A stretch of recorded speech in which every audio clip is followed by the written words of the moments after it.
কেরাত দোয়া কালাম আমি সব ঠিক কইরা তারপরে বেহেস্তে যাওয়ান লাগবো। আর আমনের সবগুলো ভুল নিয়া আমনে বেহেস্তে যাইবেন গা, বেহেস্তে এরকম মামুর বাড়ি হয়ে গেল কেমনি? এতটা সহজ হয়ে গেল কিভাবে?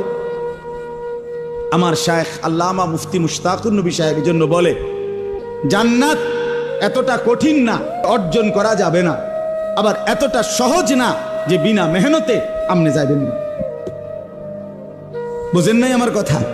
জান্নাত এতটা অসম্ভব নয় যে মেহনত কইরাও আমল করেও জান্নাতে যাওয়া যাবে না, না জান্নাত এত কঠিন না। আবার এতটা সহজও না যে টাকা 200 ইমাম সাহেবরে দিয়া আপনি বেহেস্তে যাইবেন, না না না, এটা আমনের চাচার শ্বশুর বাড়ি না। এর জন্য কোরআনুল কারীমের মধ্যে সমস্ত জায়গায় আছে বারবার আল্লাহ তাআলা বলছে, জান্নাতের বিনিময় বান্দা কেন দিলাম?